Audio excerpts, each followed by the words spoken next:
Hello everyone, and welcome. I'm excited to kick off today's presentation on Mega Goal 3.2. Today, we're focusing on Unit 10, titled They Said, We Said, with a special emphasis on reading skills. We'll explore some interesting ideas about communication and how different perspectives shape our understanding. I'll give you a quick overview of what we'll cover, so let's get started and dive into this engaging topic together. People naturally enjoy learning about others' lives.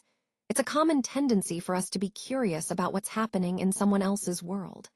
This curiosity often leads to conversations about other people, which many of us find interesting and engaging. Gossip, in particular, serves as a way to connect and share information, whether it's about friends, colleagues, or even celebrities. People gossip for several reasons. Sometimes, it's to feel more connected or to build a sense of community. Other times, it's to gather information that helps us understand social dynamics better. For example, knowing about someone's success or struggles can give us insights into how to navigate our own relationships or situations. Overall, this tendency to talk about others isn't just idle chatter.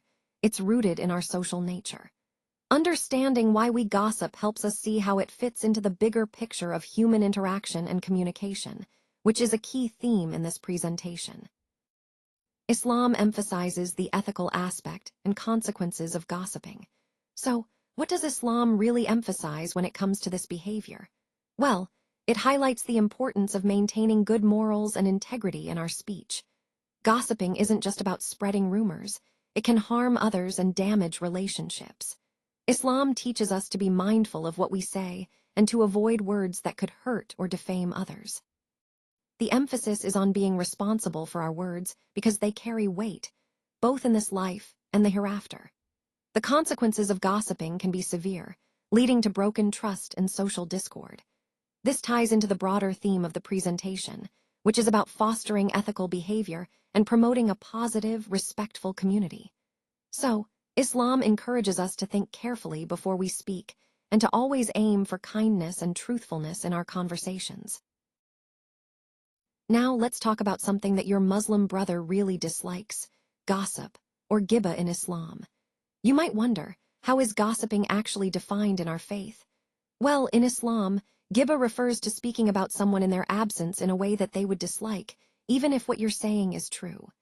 It's like revealing their faults or shortcomings behind their back, which can cause harm and hurt feelings. What's really important here is understanding that gossip isn't just about spreading rumors. It's about violating the dignity of others and breaking the trust we're supposed to uphold. Islam emphasizes the importance of maintaining good character and protecting each other's reputation. Connecting this to our overall theme, it reminds us that our words have power. They can build bridges or tear them down. So avoiding gossip is not just about being polite. It's about embodying the values of respect, honesty, and compassion that our faith teaches us. By doing so, we strengthen our community and stay true to the principles of Islam.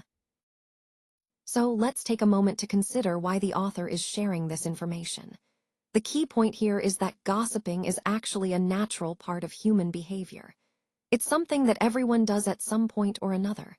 When I say everyone gossips, I mean it's a universal aspect of how we connect and communicate with each other. Now, what is the author really trying to say with this? Well, it's that gossip isn't just a trivial or malicious activity.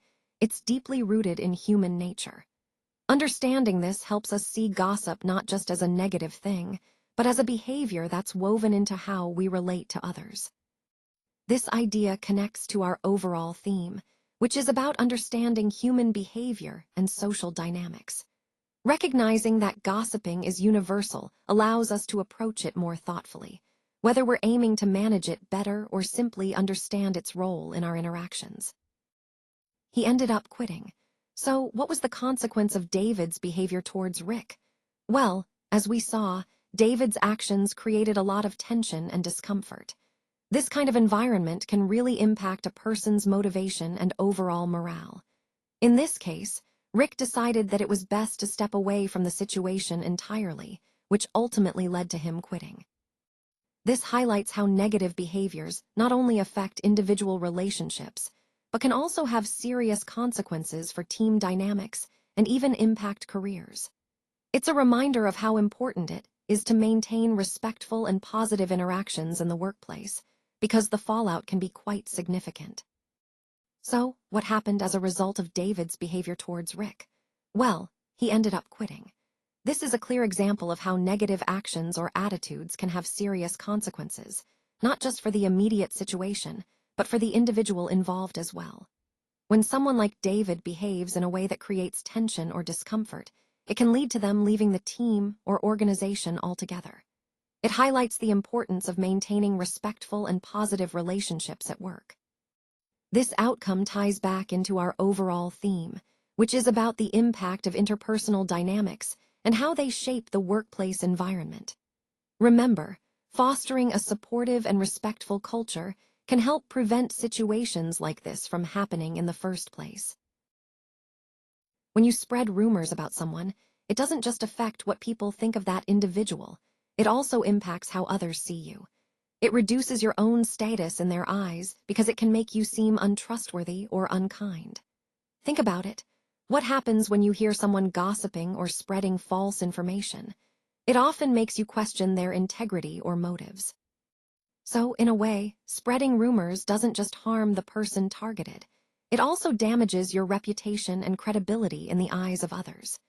This ties into our overall theme about the importance of maintaining positive and honest relationships, because the way we treat others directly influences how we're perceived.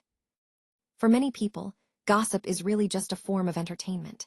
It's something that people often turn to when they're looking for a little distraction or a way to pass the time. But have you ever wondered what drives most young people to gossip? Well, the number one reason is actually to feel connected. They do it to bond with others, to build a sense of community, or sometimes just to feel like they're in the loop. It's a way of creating social bonds, even if the content isn't always positive. And understanding this helps us see how gossip fits into the bigger picture of social dynamics and human connection.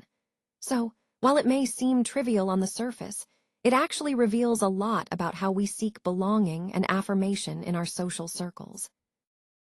Gossip becomes a problem when it crosses the line from harmless chatter to being derogatory and hurtful. It's one thing to share light-hearted stories or general updates, but it's quite another when the words used are damaging or mean-spirited. So when does gossip actually become a problem? Well, it happens when the intent or the impact turns negative. If gossip starts to harm someone's reputation, make them feel unsafe, or cause emotional pain, then it's no longer just innocent talk. Remember, our overall goal is to foster a respectful and positive environment. Gossip that is hurtful undermines that goal and can create division or mistrust among colleagues. In essence, the key point is to be mindful of the content and tone of our conversations, ensuring we're not contributing to a toxic environment.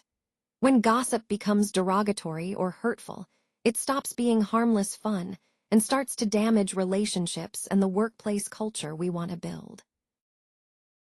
Now let's take a look at the after-reading questions, which involve answering true or false items. As you can see on the slide, the answers are F, T, F, F, and T. The key point here is that these questions are designed to test your understanding of the material we just covered. It's important to carefully consider each statement and reflect on what you've learned. Remember, answering true or false can sometimes be tricky, especially if you're unsure about the details. That's why it's crucial to pay attention to the nuances in the content. This exercise helps reinforce your comprehension and ensures that you've grasped the main concepts. And of course, connecting this back to our overall theme, effective reading strategies, is essential.